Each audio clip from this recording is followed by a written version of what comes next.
Nick had a dream, working in the tech scene, a 9 to 5, living that American dream. He walked the halls of Amazon, pleasing Jeff Bezos, but one day it ended like a punch to the nose. Fight for reasons he couldn't understand, lost in the system, just another number in the sand. But Nick was a fighter, he wouldn't back down. He packed his bags and headed out of town. Oh, Nick, the day trading cowboy, running through the stocks, searching for joy. He left his old life, turned his back on the tech world. He's living life on the edge. What is up, everybody? Happy Sunday. Welcome to Market Kickoff with Nick4ATick. I'm Nick. How is everyone doing? How was everyone's week? How was everyone's weekend? Did everyone have a wonderful weekend? I hope you're enjoying your NFL Sunday. Continue to kind of laugh at the New York Jets. I didn't see where the Bears are at as we were coming on air. I was kind of getting set up, so I wasn't checking in on, I guess, the Bears game, but not quite sure how that's going. Cowboys play later tonight. And I hope you did once again enjoy my stupid little song. Sometimes I just like screwing around with the AI song creator. So we just had some fun. I'm going to probably change it up here in the coming weeks, but just wanted to give that one last play. I was debating on even throwing on the cowboy hat as that song was going. In fact, the second chorus of that song is actually way better. So I should actually edit it and cut it down a little bit. But yeah, how was everyone's week last week? Before we really dive in, I personally had a relatively tough week. I had a very good week good day on Monday. Kind of the volatility that we had, it was very good, like bidirectional trades. You had that kind of massive run up in the pre-market early in the week. I even caught a good long at that point, and then I caught a good short during fast markets with Dakota, and couldn't really pick myself up after that going forward for the rest of the week.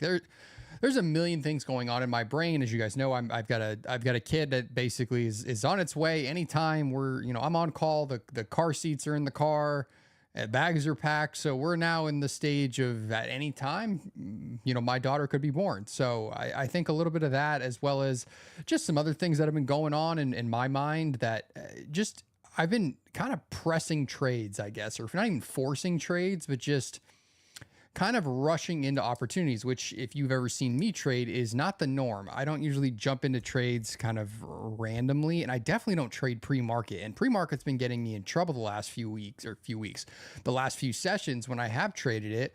I have just made some mistakes. I've held some trades too long. I've, not taken profit. That could have been a quick 10, 12 points in NQ and just kind of got out, moved on. And then waited for the open. But I've kind of had some opportunities where I'm just taking stupid stop outs and then, giving myself really one good opportunity during RTH before I'd hit a daily loss limit, which is just not my style. So I'm trying to get away from that a little bit this week and, focus on what's me, which is, scalping NQ, looking for some longer time frame trades on ES. And, there's a ton of things that could actually, I would say, push us to having some more outside moves this week. It is the Super Bowl of earnings week, I guess, is without Nvidia being included. This is about as big as it gets as far as the amount of not only Fortune 100 companies reporting, but pretty much almost all of the Mag 7. I would say more than half of them are reporting this week. So a lot of event volatility is very possible just given those companies. And, we may have a quiet start to the week. I will preface this by saying, given that those earnings are, kind of Tuesday, Wednesday, Thursday, tomorrow might be a bit of a snooze fest. We don't know. We'll kind of take it as it comes, but it definitely is a week. If you are an earnings trader, if you are a DGen single stock options trader, this is your Super Bowl. This is everything you wait for every 3 months. This is the type of week that a lot of people can make a ton of money, trading single stocks, and a lot of people, may be caught with their pants down if somebody misses, or, guidance is bad in some of the Mag 7. That's what I'm talking about, where we could have an outside move this week. Because if somebody like Apple is, all hands on deck and showing no innovation once again, and their balance sheet still doesn't look, I would say, as good of like revenue growth and things, like it has been kind of teetering the last few quarters, the last few years, even, it's just not showing the growth that we were accustomed to in the past. There's a lot of things that could happen this week if one of those large names were to have poor earnings or guide us down or pull their guidance, for example. That could be very bad.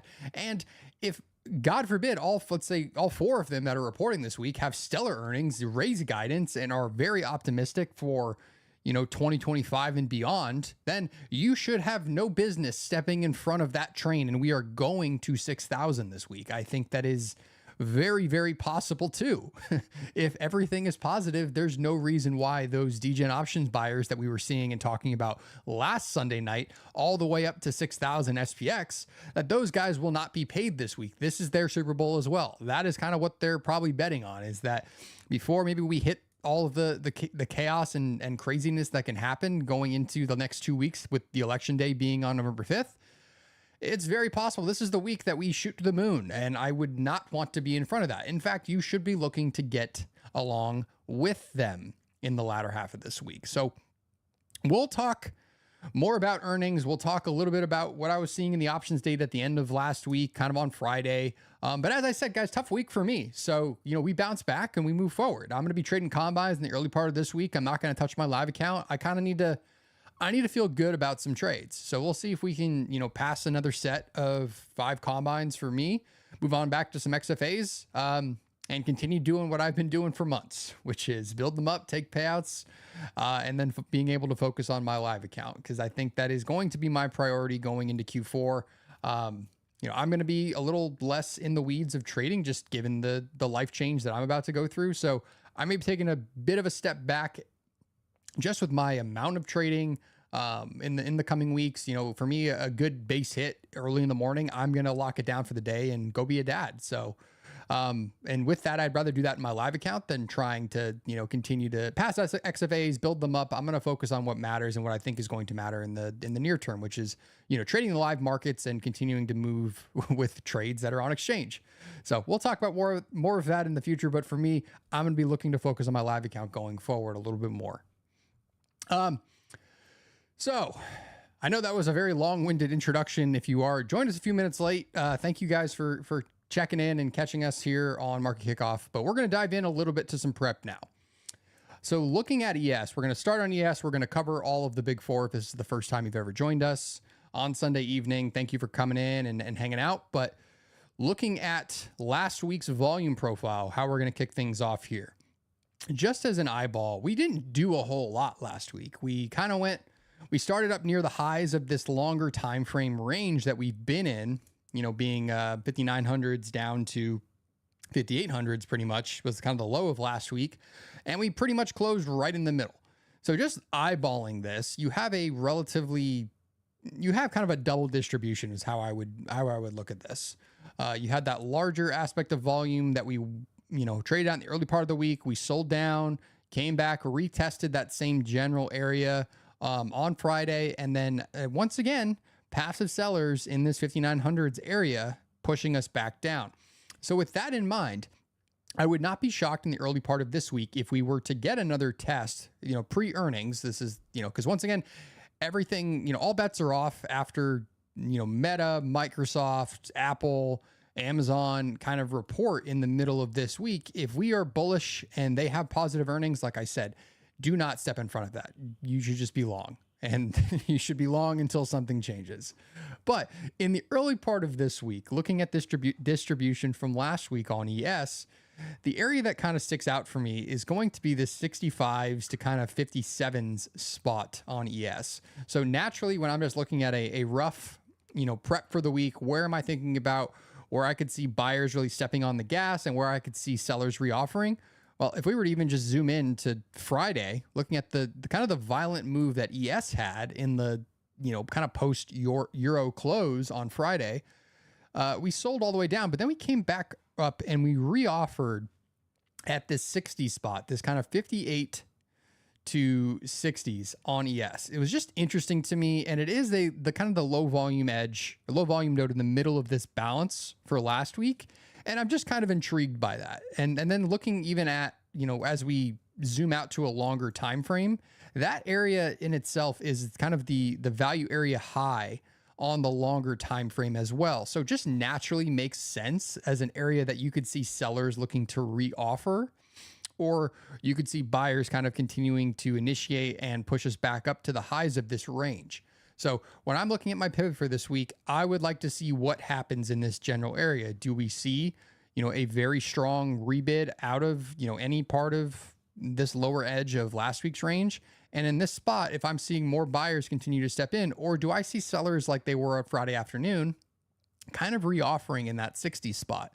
It just is something that I'm looking to see what happens next type of area. Because if we were to start building above 65s again, you should be riding that all the way back to 5900s. I definitely think that would be kind of the logic, is at least get to 5890s, this higher volume edge up here, at least to, you know, kind of the previous week's value area. Do we kind of get that retest back into that general spot? Now, that would make a lot of sense if we get that bullish, you know, momentum out of there. But if you were to see sellers reoffer in this general area, that kind of that 60 spot, like I said, you could kind of push it maybe a little bit higher, all the way even to 70, but I'd rather be long at that point, kind of above 60s, than I would be trying to short 70s. I know we had that one reoffer kind of come in there, and it is just, even looking at the last couple of weeks too, it is kind of an area where we have seen reversals. So I'm just looking at it that way. But if we were to start to lose this, if we were to see sellers come in and reoffer in that spot, I'd be looking for this to at least go back, you know, retest these 5810s. If you can see this lower volume edge on the higher time frame, as well as even going back a couple weeks, same thing. We've got a pretty, you know, poor auction in some ways in this area between 5815s all the way down to 5800 on ES. So if we were to kind of lose 60s or see sellers reoffering there, I'd be looking for that trip all the way down to 5800s, and then kind of that full, you know, if you were to hold runners and you were to get some weakness down, you know, Hoag's weekly kickoff low down here at 86s, 5786 to be more specific, makes a lot of sense. And the reason I say that is because when we zoom out, oops, I just moved my pivot. That's annoying. I will fix that in a minute. Let's fix it now before somebody yells at me that, you know, an area didn't hold or something on Twitter. We'll put her back there. So if we were to zoom out, Hoag's weekly kickoff low makes perfect sense, because you see this massive high volume edge down there. All that volume that we transacted going back to kind of all of, or majority of September, is sitting in that kind of, you know, 5760s to 5800s. So if you were to kind of start to build some bearish momentum below the 30s, that's your full flush. Is probably going to find buyers looking to step back in that general area, is how I would look at it. You know, if you were to actually get some pretty substantial weakness, I mean, that's your first place to try the rebid. And naturally, until something does change, you should be trying to buy 5800s to 5785s. It just makes too much sense, just given that we seem to be in a very, you know, on a longer time frame, we're in an uptrend. We're at all-time highs. And there's no reason to not think that we would be rebid off that general area. Just given the last few weeks of volume, we kind of make a move up. We make balance for a few weeks. So even this, we made another move up. We might come down, chop in this general area, maybe for another week or so. And then Apple or Amazon or Microsoft or whoever it is pushes us back up or sends us down the elevator shaft. We don't know. But the logic is, just knowing the way the volume build that we have here, you could find buyers just stepping in those 5800s, the 5750s, 5760s type area. It all would make perfect sense. So if you got that weakness, do not be shocked if the bloodbath were to stall in that general area, unless there was some aspect of news or data, like I said, or if it's the Mag 7 and some of them have some poor earnings. But if they don't, like I said, you know, 6,000 or bust is kind of what I'd be looking for. It just makes too much sense given the options activity and just the hint of, even if half of, you know, if I think it's Meta and Microsoft might report on Wednesday, and then Apple and Amazon are on Thursday. So it's like, even if Microsoft or Meta were poor on Wednesday, and then Apple and Amazon are saying everything is fine and, we're going to go to the moon, the market doesn't really care about Microsoft anymore, it seems like, and we'll just rebid back up. That just seems to be the way we've been trading of late. It's the news of the moment is what matters.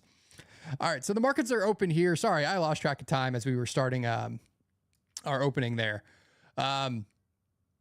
So we're bidding basically right to my pivot. So we did kind of just have a little gap up in ES about 20 points from where the market's truly closed at 4 p.m. Central on Friday. So coming right into my pivot. So, naturally, like we said, the spot that we could find some sellers maybe stepping in, we'll have to see. If you're going to be trading this, good for you. I'd never love trading the Sunday opens. Good luck. Be safe. Be smart. If you are going to trade right now, personally, I know a lot of people like to let things settle a bit.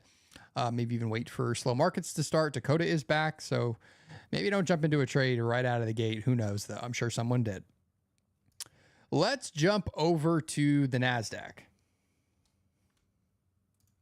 NQ, if you're looking at the weekly candles, I think NQ had a doji, which is just ridiculous in the grand scheme of things. I mean, look at this volume. We closed in basically at the point of control for the week, and at the longer time frame point of control for the last few weeks. NQ is still stuck in this balance that we've been talking about for weeks.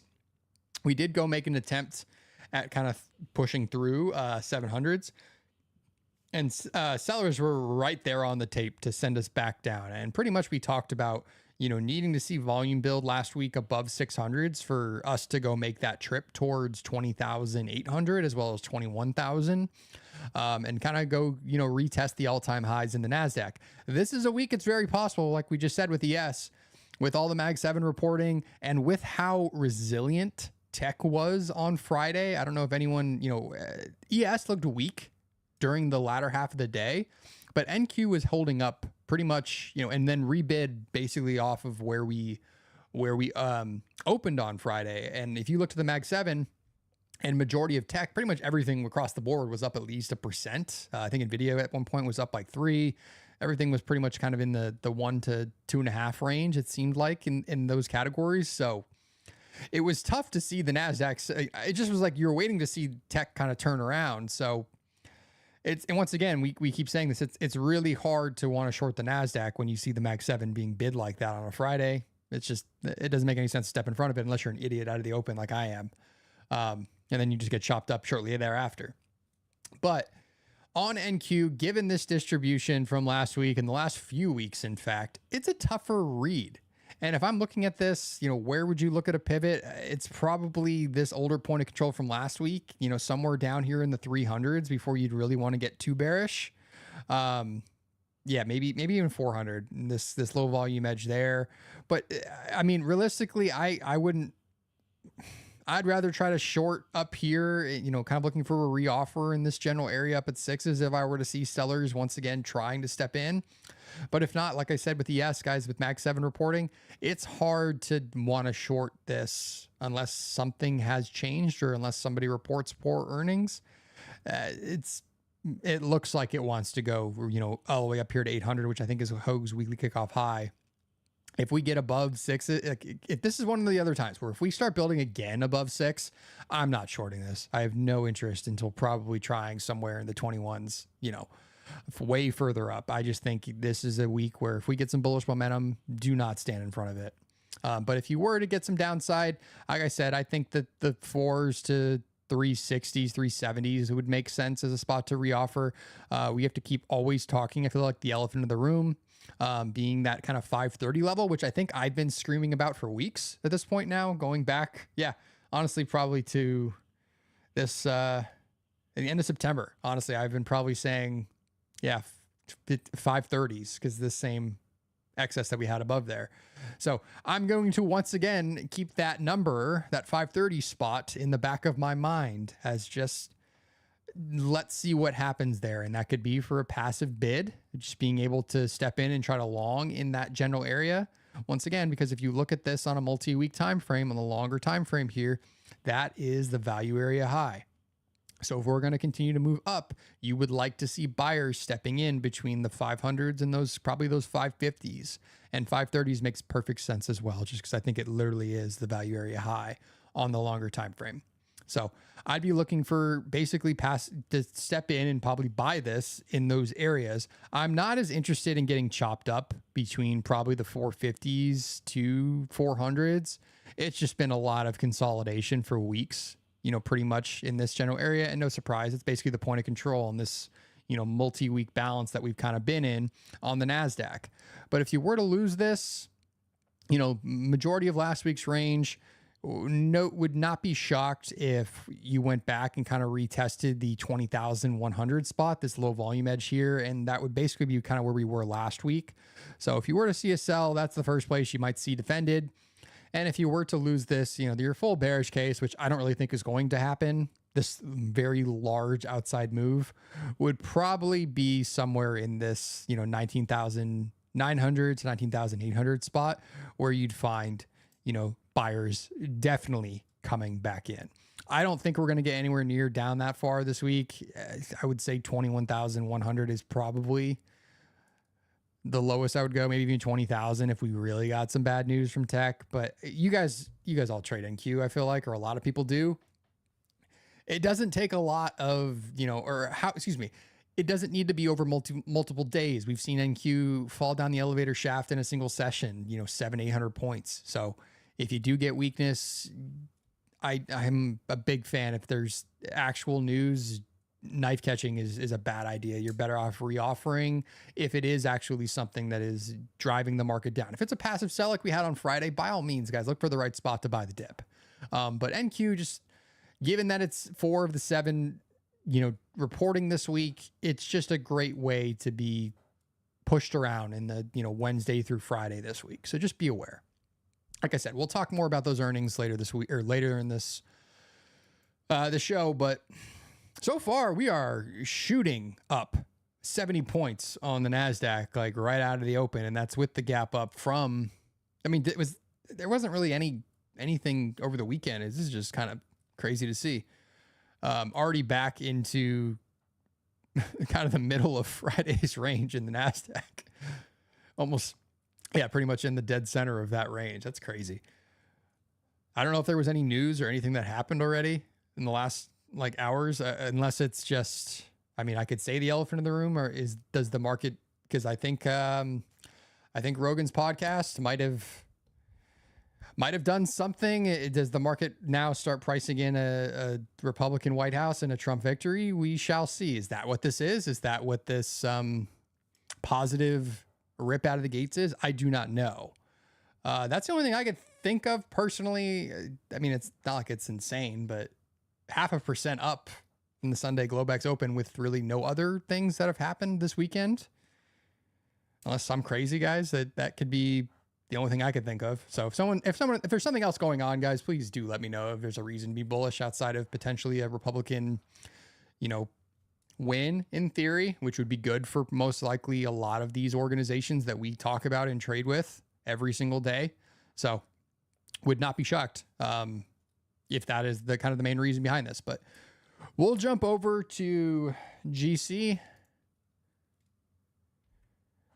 Naturally, gold gaps down when the equities gap up to start Sunday here.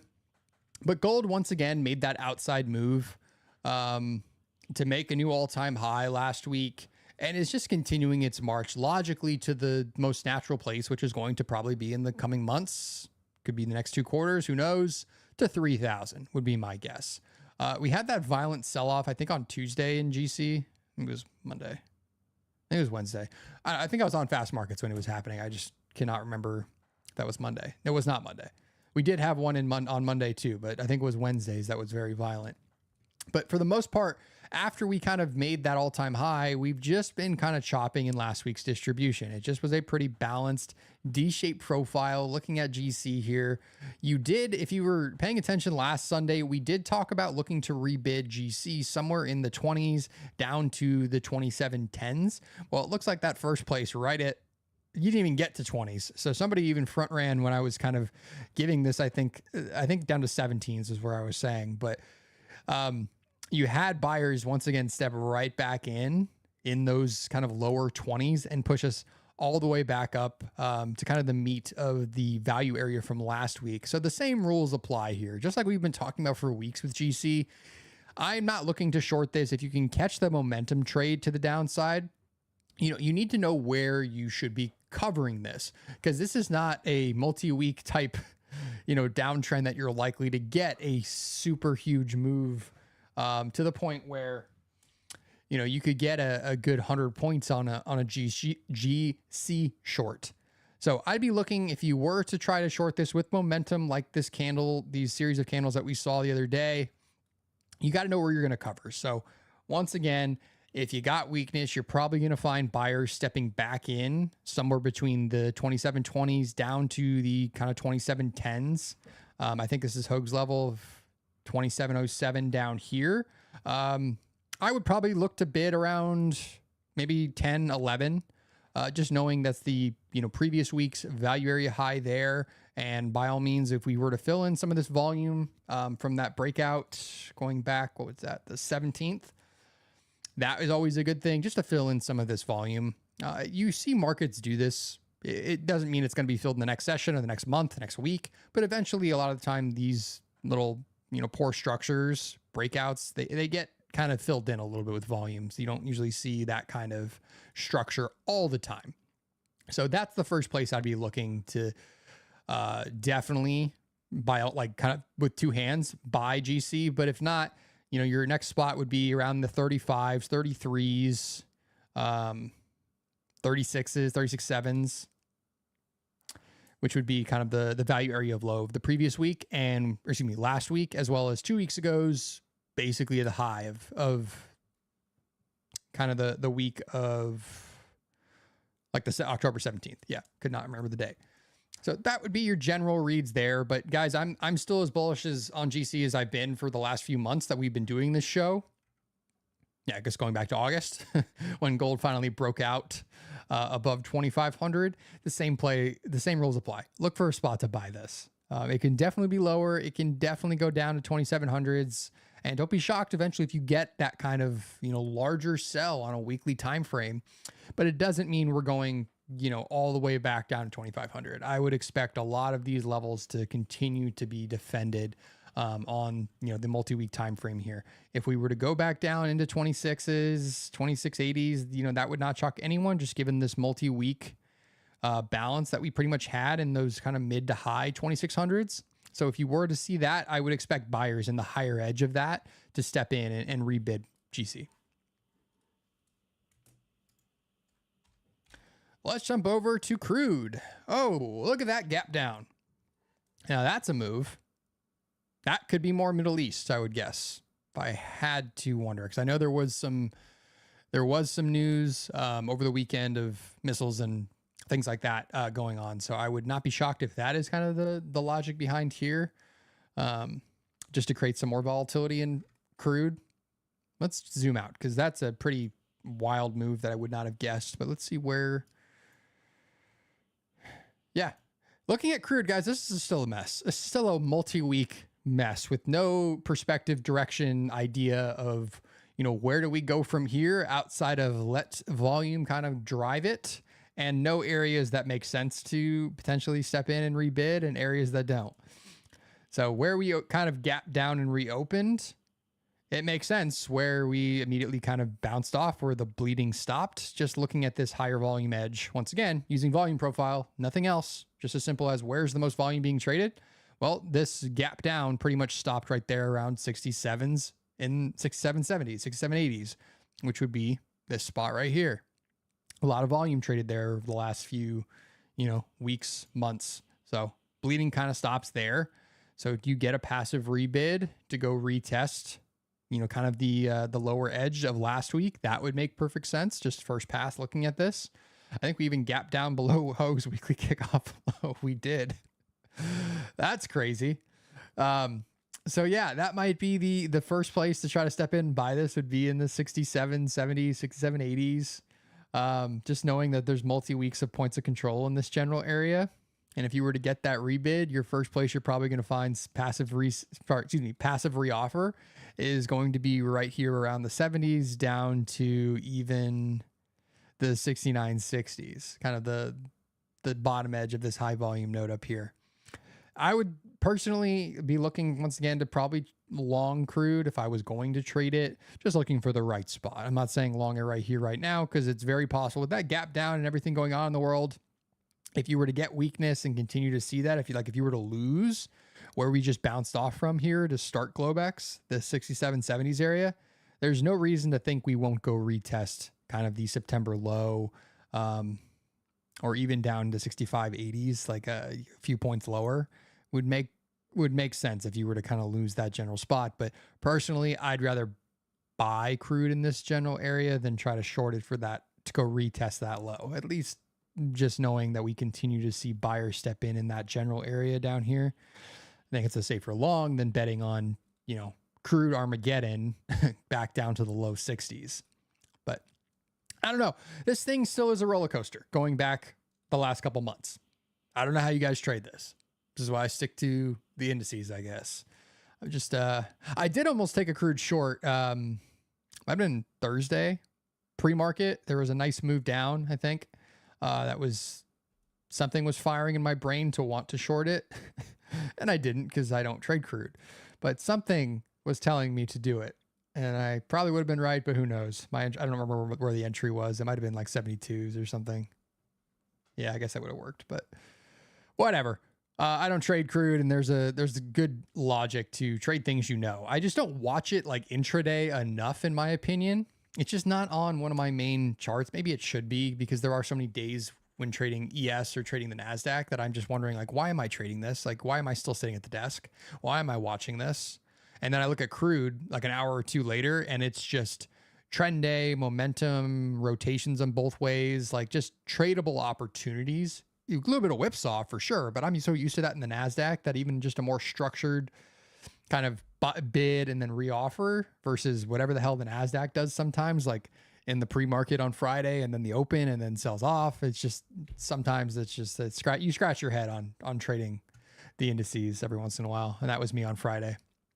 But that's my read. Like I said, be looking for long somewhere where we kind of bounce to start Globex would have been my logic, is knowing there's multi-week time frame, points of control in that general area, and just this high volume edge, and just zooming out here to get this larger volume build. It's the value area low. Makes sense. These are just simple opportunities, not using indicators, just general areas that you guys can use volume profile and things like that to kind of find spots, not necessarily to say, hey, I'm going to long here, but just areas to mark on your charts, areas to watch to see what does price action and volume then tell us when price is in those general areas. That is how I usually use it, is to find, I draw horizontal lines at various volume levels. I don't do it in TopstepX. I do it in my longer time frame, 4-hour chart and trading view, but it just keeps me on the right side of a lot of trades. And it gives me, when you guys look at, I think it was Monday when I short 550s in the high of the day was 554s in the NASDAQ. 550s was marked, I think 551s was marked on my 4-hour chart in NQ. So just that type of prep can save you a lot of heartache and pain of just not necessarily waiting for the spot to enter the trade. You can have it. It'll save you at times because you're letting price kind of come to you than just entering a trade because the market's open. So I think there is a good method to my madness of using volume profile at times to just find support and resistance, or find levels that are higher volume that we know I'm not going to be flushed down the elevator shaft if, I enter a trade long in that area.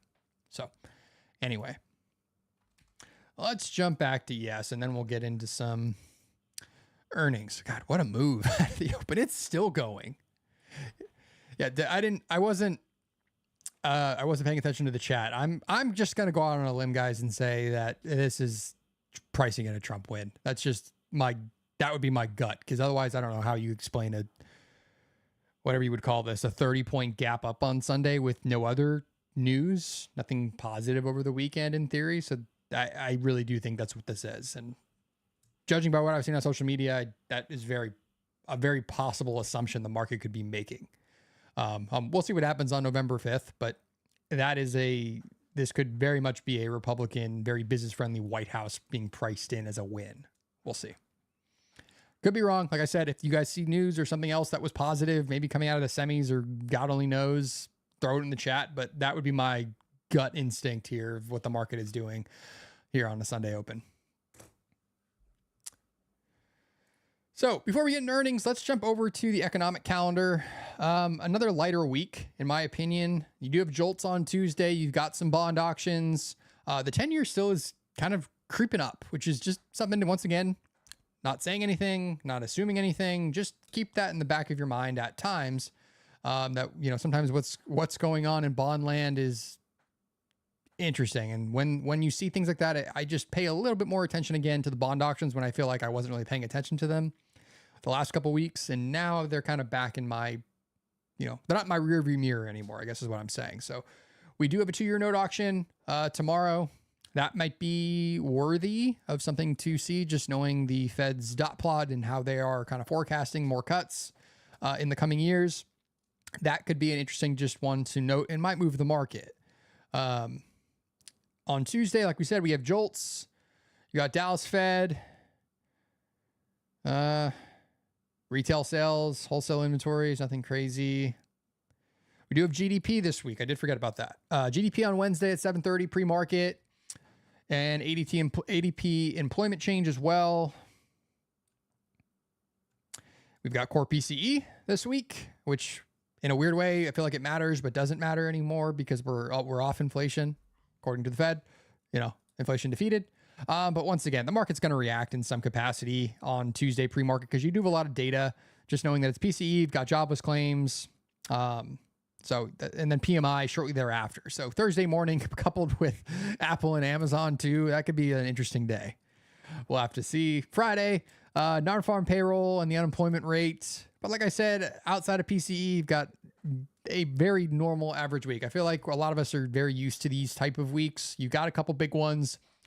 You've got others that just don't seem to move to market as much as they did in the past. So as always, if you trade pre-market, please know when those are, what those are, and do not get caught in a trade with no stop because your stop is going to get hit when those get released. So you're better off for some of these just not trading. If you want to trade the fallout, that's a better idea. But going into some of those releases with a trade on is suicide for your account, whether you have a stop or not, because your stop could get liquidated 30 points higher than what you set it to on that type of volatility during these releases. So as always, guys, just be smart. That's always what I like to remind you. If you're going to trade news, there's a good way to do it. You could trade the afterglow like Grips does. I think that's a very fine strategy. You could trade that kind of post-release event volatility versus the actual release because you get those two-way stop runs that just take out everything, and then a move happens. So just be aware. Another lighter week as far as data releases, but there are a good amount of them, and the big ones, like I said, realistically is Thursday morning. Yeah, that's probably the biggest one is what I'd be looking for. So watch your trades Thursday pre-market and then watch your trades Thursday after hours, just knowing it's Apple and Amazon. So the event of the hour this week is, and still will be, the plethora of organizations that are reporting. Like I said earlier in our show, this is the Super Bowl of earnings week. Not just because you got 5 of the Mag 7 reporting, but because there are so many big names that are bellwethers for a lot of our 401ks, as well as just a lot of names that can move the market in different ways. Not necessarily the way NVIDIA or Apple or Amazon's going to, but a lot of these still can. You literally have everything. These are about some of the most valuable and famous logos that you could ever imagine, as far as organizations go. So yeah, it's the big ones obviously to watch are going to be Tuesday after the close. You got AMD, you got Alphabet, and you have Chipotle. I'm still in my heart of hearts wanting Chipotle to go to zero just because their food is garbage now. The company is just operates in a very different way than it was when I was when I was a teenager and they were, just starting out in a smaller chain, it's just not the same. And it breaks my heart because I used to love it. Now it's terrible. And I see more things on Reddit that makes me never want to go eat there ever again. And I probably won't, to be honest. So I'm still holding out that eventually they will sell off and I can short them to zero. No, I'm just kidding. But they are reporting as well. The market seems to just love Chipotle's earnings for some reason. I never really understood how it got so overhyped and so overvalued, in my opinion, as a organization. They just keep raising the prices and other things. But like I said, AMD and Alphabet would be the ones I'd be watching on Tuesday more than anything. Wednesday, no surprise. You've got Microsoft and Meta. You even have Robinhood. I'm curious to kind of see how they're doing as far as selling your order flow and all your options data to the larger institutions in the world. Yeah, we'll have to see about that one. You do have Uber and Peloton, Uber on Wednesday before the open. And then the darling of COVID, Peloton, we will have to see if they can continue to survive at this point and function as an organization. We'll see. And then the big event of the hour, Thursday after the close, being Apple and Amazon. You could have heard me say this before. We'll see what happens in the early part of this week, but does it come down to Papa Jassy and Tim Apple to save us from possible market Armageddon in the later half of the week? If we were to get any sort of weakness from Microsoft and Meta, does the market once again call on Tim Apple to save us all? We will have to see. I am not optimistic on Apple still being able to do that unless something changes. You still see no innovation. You still see a very poor, same type of product year after year with the iPhone 16. I know a couple people that have gotten it are not exactly happy and thrilled with any improvement whatsoever from the previous one. So I would just love to see something new from Apple that isn't a $3,000 snorkel at this point. Ski goggles, as MP likes to say in Aspen. But we'll have to see. With Amazon, same thing. We'll talk more about what they're, and Microsoft too, and Apple, and Alphabet being Google. But those three specifically, looking at their cloud growth, and potentially if they guide at all around, creating, let's say maybe their own chips for servers or other things, or how their AI narrative is playing out in the infrastructure space with AWS, with Azure, with GCP. We'll be very curious to see what happens there. I'm actually going to be joining Coach Jay on Thursday after the bell to be on air with you guys for Apple and Amazon's earnings, which I believe Amazon's come out right after the bell. And Apple's might be a little bit later. I don't exactly remember, but I will be on at the buzzer with Coach Jay Thursday. So that should be fun. Hopefully we can keep doing that during, the Super Bowl of earnings week. Have a better view and talk about some of these companies a little bit more, just rather than just dissecting the day that it was. But let's talk a little bit about the after hour session and what this means going forward too. It's going to be interesting. And we all get to watch the lovely NQ seizure that happens when Mag 7 reports after the bell, when there's no liquidity and, basically the market's just moving based on those couple stocks. So that should be pretty fun. We'll take a look at there. But then Friday, you've got the oil bellwethers being Exxon and Chevron. So another interesting couple there that could happen pre-market. Just getting everything that's going on with Crude. Could be interesting just to pay attention to theirs. But like I said, guys, this is a massive earnings week. You've got everybody and their mother reporting. So a lot that could happen, a lot of things as far as their guidance. Oh yeah, even Altria reports on Thursday before the bell. That's the parent company of Philip Morris, if you guys didn't know. So they're one of the largest tobacco companies in the world. But yeah, a lot of these are going to be interesting to kind of see how they report as well. Let's see if Snapchat can continue to report positive earnings. Coinbase too. I mean, there's so many. Pick your poison, but this is the Super Bowl of single stock trading earnings weeks. There's a lot of money to be made. There's a lot of zero DTEs on these single stocks that I'm sure are going to be bought. Just remember, there's this little thing called theta. If you are going to be trading some of these on Robinhood and hoping for a zero to hero type trade, just know theta's a killer.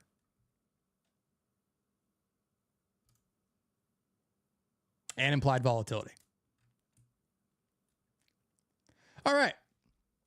So I know I just talked a little bit about single stock options. Let's move over and talk a bit more about SPX. So this is the gamma profile at Friday's close. So removed last week's options from the tape. This is what it looked like at the close on Friday.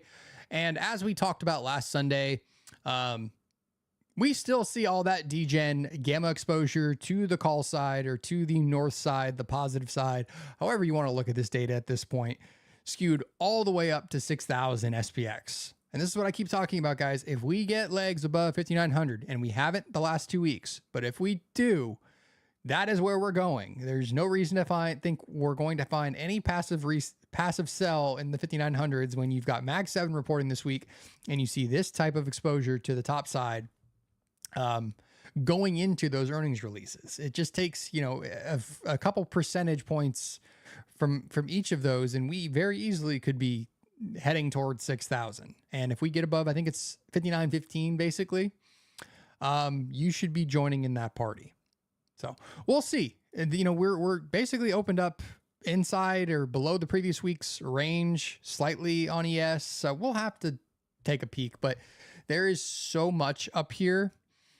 And us kind of holding above 50 or closing above 5,800 SPX, gives me some confidence that may continue to hold for the time being, which could also play in a little bit to look for longs in that general area. I don't know what the exact spread is at the top of my head, because I kind of didn't pay attention to Friday afternoon's auction itself, but it's going to provide a little bit of resistance. That's a big psychological number. It probably means a little bit more right now than 5,900. Like I said, if we were to get some of that momentum, I would not be shocked to see 59 kind of just be pushed right through to the upside on the march to 6,000. But for the time being, it's still going to act as resistance. It's still going to act as maybe an intraday pivot, as well as just an area where there's going to be a lot of probably chop in volume, and we may just stall and magnet up and down a little bit to that general area until the market makes a decision. Like I said, Mag 7 earnings on Wednesday and Thursday could definitely be that thing that pushes us up or down. But the early part of this week, we could just be pushed around by option players positioning for the Mag 7 earnings. So that's just your peek on gamma profile here. Like I said, it's really skewed to the north side, but do not think that means, just close your eyes and, buy 0DT options and, hope for a move to catch a 100-point move intraday. That would be foolish. I would say know where the spread is for some of these bigger strikes, the 50s, the zeros, and then, kind of understand what that looks like on ES and use them if you can. Know that it's a level that you could potentially, cover all but runners at, or not necessarily ends, but you see what happens when price returns to some of those areas. That's all.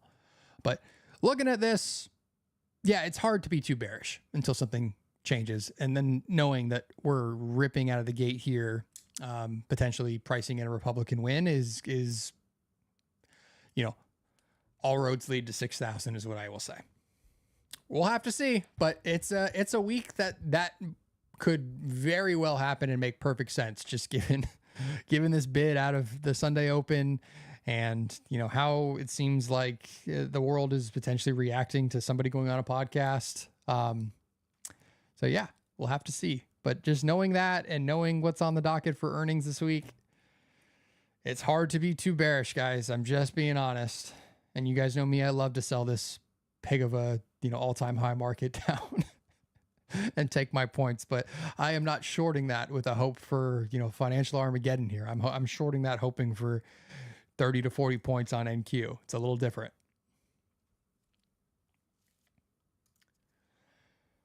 Wow, what a move. All right. So let's get to some questions. I don't think I mentioned it when we were coming on the air. Excuse me. If you have questions and you haven't thrown them in the chat, feel free to toss them in. If there's something you want me to talk about, ask away. This is your opportunity. We can answer some questions, but if not, we'll also just recap my rough plan here for ES and then send you guys on your way to enjoy the rest of your Sunday evening. I'm planning on cooking some tacos and watching, hopefully, the Cowboys lose, because I just enjoy living in Dallas and seeing them fumble the way they do. Anyway, let's get to some questions. Hey, Nick, you said before you were watching options data and sometimes what you're looking for in the options market to gain an edge. Oh, what were you looking for in the options market to gain an edge?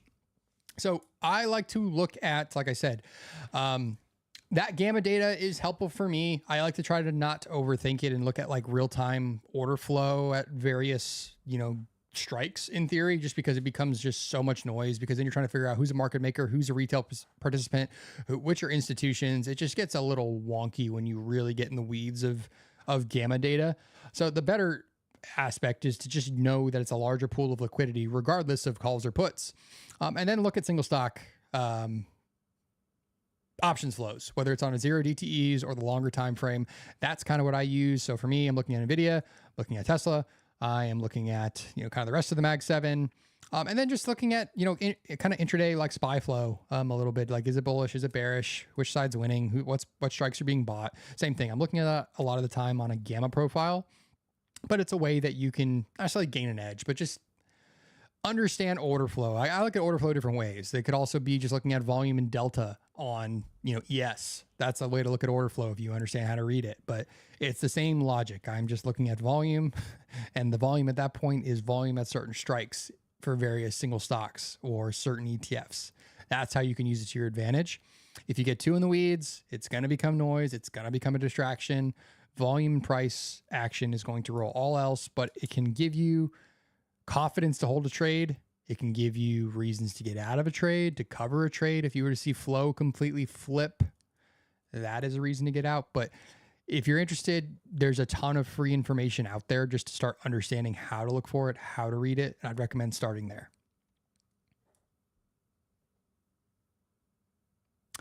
Nick, are you getting your pivot point from last week's volume profile? Yeah, I think we talked about this. You might have missed it when I was coming on. I liked, I think I actually moved it a little bit on accident. But basically, it's this low volume node from these. I think I said this earlier. We had two distributions in ES from last week, basically. Two different sets of the auction, the early part of the week and the latter half of the week. I just liked this reoffer spot in ES on Friday around the 60s. And then, of course, like, we gapped up and then we rebid right off of that general area. So I did nothing but use volume profile, guys, and just seeing where we gapped up and took off from. I mean, kind of makes sense just looking at this volume structure here. Why would we bid off there? Look, zooming out for the last 2 weeks. Excuse me. That's what I was trying to do. It's basically, well, same thing. It's basically just a lower volume edge, or almost even the value area low from the last couple of weeks. I think I have too much in there. I have to get rid of this section here, but that basically would be like a value area low too, for the last 2 weeks of volume. But yeah, that's it. I'm just using last week's volume profile and an area that made sense to me. That's it. Just kind of down there at the 60s, just knowing how many times did we come up, kind of ping it and sell off a little bit. But then I just liked it from Friday's price action, just given the weakness that we had, that we came up, we kind of retested that spot and then sold off from it. So that was the logic. As I said, I use pivots more so for the first part of the week, just to kind of keep me honest, keep me on the right side of trades. But that's pretty bullish, and right off that general area where we gapped up and opened and just took off. So nothing outside of volume was driving that pivot for me. Question, do gap rules apply on Sunday opens? Depends who you ask.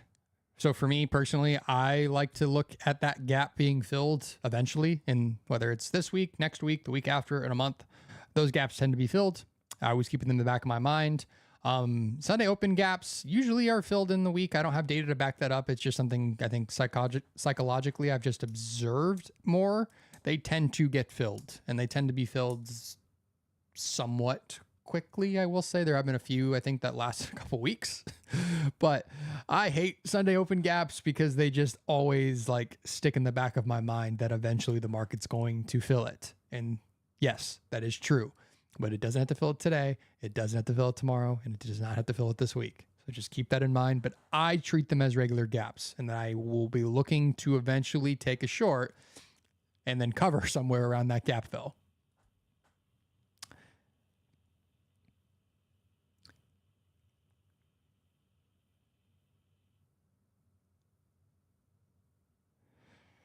Hey, should oil tank if Trump gets in and gold also, or would gold pump? Trying to figure out post-election Trump trade.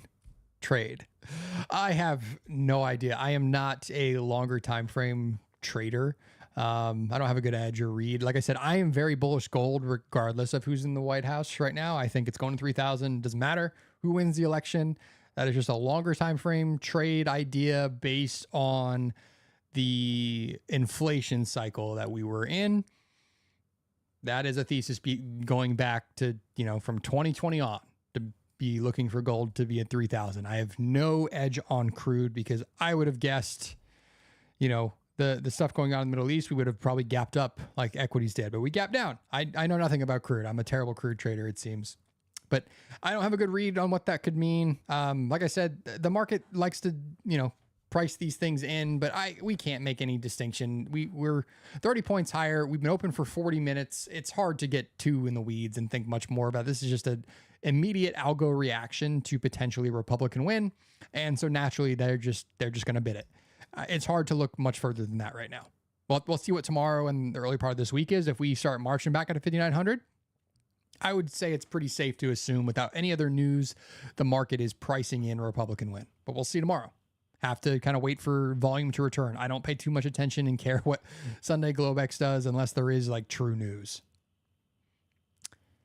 Hey, Nick, do you use market buy or sell or buy at bid and ask? I'm weird. I've always done bid and ask. There have been many trades that I've missed by a tick or two just because I didn't mark it in and then I was stubborn and was waiting for my limit fill. So I have never been a market into NQ kind of person, but there's been times I've missed trades because of it. So just play around with the sim, or I would say not necessarily play around with it in the sim, but understand what you trade on ES. It doesn't necessarily matter it could still matter. It really depends on your time frame. That's probably how I could say it. On a day trading aspect, if you're trading ES, you really don't need to mark it in my opinion. You should be able to get a fill, especially in sim. Just being on the ask or on the bid. NQ, it can be so volatile for 5 points that once again, you should be able to get your fill in a few seconds. It just depends. Nick, what's the difference between an XFA and a live account? So the biggest difference is going to be your orders on the XFAs are not actually on exchange. So you're not actually, creating real volume at the CME. You are purely just a sim trader at that point. So live account's going to be real fills. So you can't throw on a 15 lot here in Globex and get filled right now on NQ. If you were to mark it in, congratulations, you're getting a 15 lot filled, even though it doesn't work that way because you would not have gotten a 15 lot filled right now in a second by marketing in. You would not get it filled on a single price level doing that in your live account as you would in your XFA. So you're trading really on exchange. And the tape just moves a little bit faster. That's the best differentiator. I could say it could be a little psychological for me, but the tape moves a little different. It's just the way the sim fills work, the way the tape kind of moves in live is just a smidge faster. It could be milliseconds, but it's something I feel and notice every day because I trade both. So just that is your biggest difference. That's really it. Outside of that, the sims are so good these days that there really isn't a major difference outside of that, but you're trading real capital. You're trading like you would a personal account. So it really is like you would have gone to a futures broker, open an account and trading your own capital. It's no different. You are really live on exchange. That's a real order that's getting sent and being filled. So it's only a real major difference. Nick, do you follow Dixie or the 30 or bonds as a base asset? I did more kind of in like 2021 and 2022, but I have not been paying attention to Dixie of late since we kind of got out of the raising rates portion of the cycle. There used to be periods where it would move in correlation or inverse correlation to equities, and now it doesn't matter as much. So I have yet to see it become relevant for me really these days. The bonds, yes, I was talking about the 10-year earlier. We have a 2-year auction on Monday. I still like to pay attention. I do think the rates going back up above 4% is just something to keep in the back of your mind. We can ask Jack to talk a little bit more about what he's thinking in bond land going forward right now with the, kind of seeing the rise in rates again. Well, we can do that tomorrow on Fast Markets, but I don't really look at them as much intraday as I did when we were kind of in the raising rate cycle.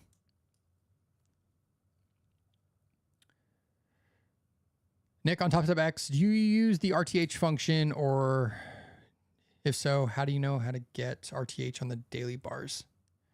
I don't exactly understand your question, if I'm being honest. Are you talking about like the removing of kind of the overnight or Globex session in Topstep X? If that's what you're referencing, I keep everything on. I want all the volume. Every candle from the overnight is important to me, just the way I trade. And the show is after hours. So in theory, if you're only focusing on RTH, that's fine. But you're missing some data. So it really depends on the way you trade, your style, your time frame, as well as when you trade. If you only trade New York open to New York close, and you don't really care about the overnight volume, and you want to have gaps and things like that from the Asia session, the London session, I know traders who do it. It's just not my personal preference.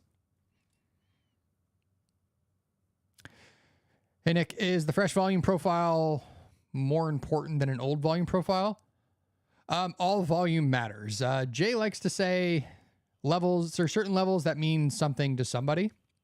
It's the same thing with volume. All of these levels in theory are important because they are showing you higher volume spots, areas in the auction where there was a lot of, transaction back and forth between buyers and sellers. That shows there's a lot of interest in the auction at those price points. So it's important, depending on how you want to look at it, whether it's a larger time frame histogram that adjusts based on your time frame here on the right, like visible range, or if you're like me and you like to use kind of both, it's an easy way to find areas that you could potentially look at entering, and they're all valuable depending on your time frame. Or if you're just looking at this from an overall perspective, then only the biggest and smallest ones should matter. But that you would need a longer time frame trade opportunity for this to be, I would say more important, outside of being it's just harder to day trade on some of these longer time frame ones unless you're just using it as a larger level that you're waiting to see what happens at. I like using multi-weeks because I can get a good understanding of trend, as well as areas where I could find passive sellers looking to reoffer or buyers stepping into rebid as out of. So they're all important. All volume matters in some capacity, depending on your time frame point of view. So it's just a simple way to look at, where was the most volume or the least amount of volume traded in certain time frames. That's how I really use it. So, but realistically, just using maybe the last week's range is a good way to kind of start your week. And then as we kind of move up and down, markets trade in ranges. It's a way for you to find a range over time too.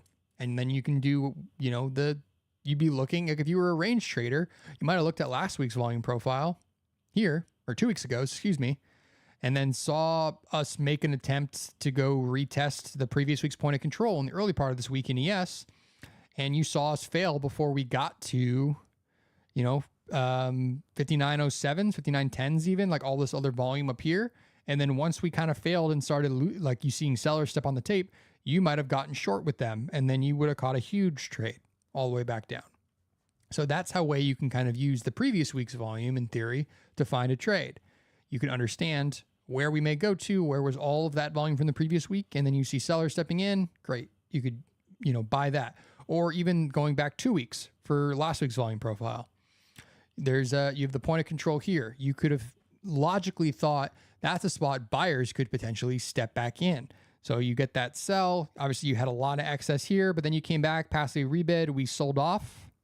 And if you would have taken a long somewhere here around 58.30s, it's a pretty safe long for a few points of drawdown to potentially get a very large trade out of again. So that's how you can kind of think about it and use it. They're all important. It just depends on your time frame.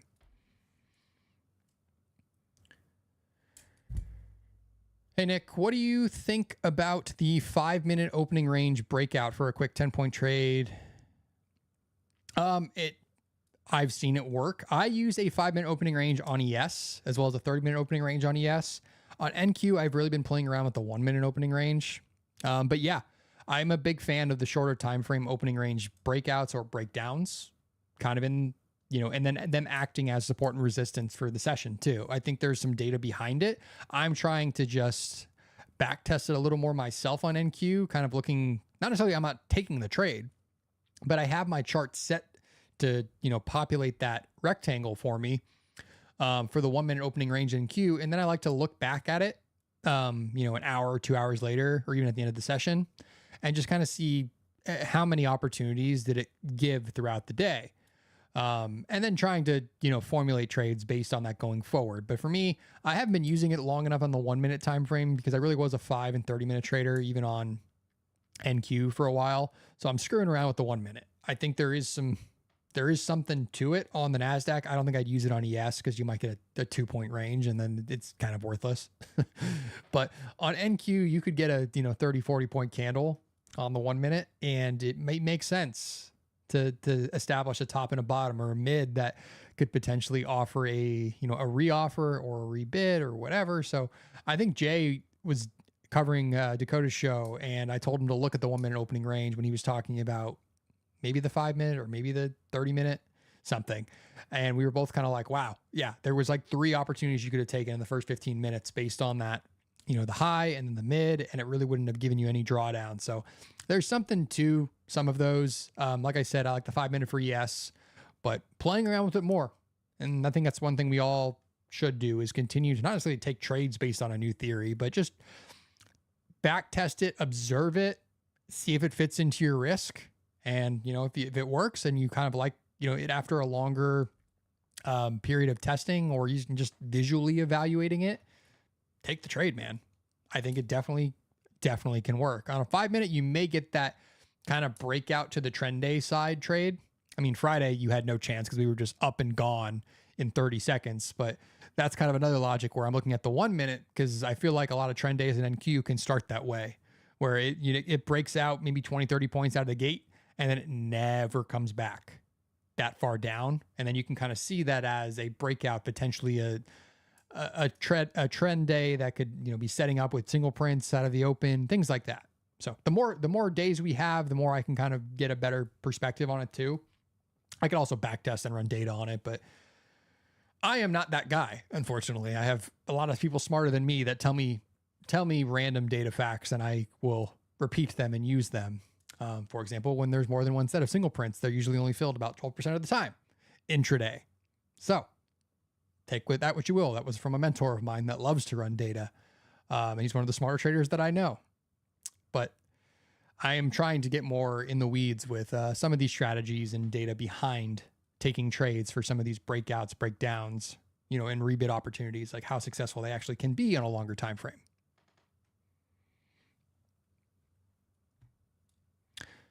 All right, guys. So we are getting close to the top of the hour here. That is all I got for you. Are there any more questions here this evening? I can give you guys one more opportunity. If not, I will let everybody get back to their Sunday evening.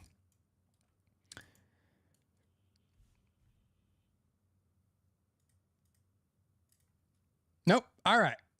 So thank you guys. As I said, I'm going to be using kind of the 5860s type area, maybe give or take a few points as my pivot, at least for tomorrow, maybe even Tuesday. We'll see how we open here. Naturally, we just ripped right off of it after the gap up to my spot.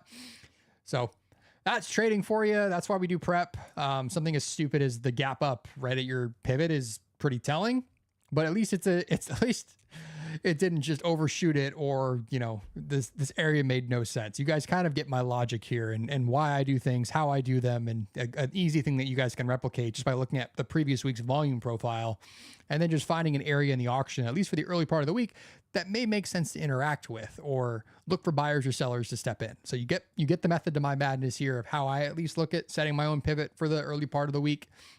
And then you adjust on the fly. If you wanted to look at a daily profile for, what tomorrow's auction looks like as far as volume, go for it. You guys can evolve this however you see fit. But that is my look going into tomorrow's session, going into the Super Bowl of earnings week, going into PCE week, we'll have to see what happens here. But like I said, guys, it's hard to be too bearish just knowing what it looks like the market is potentially about to do.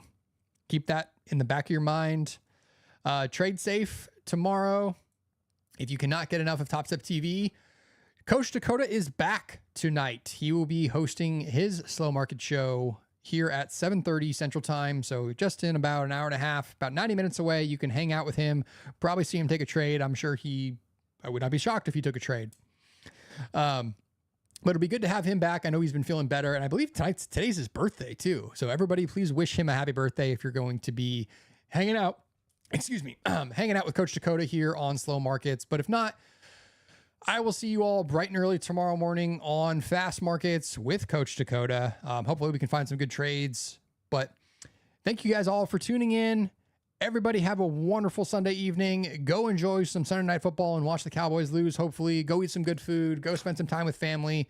Be smart tomorrow. Trade safe. Have a great evening. And I will see you guys tomorrow morning. Cheers.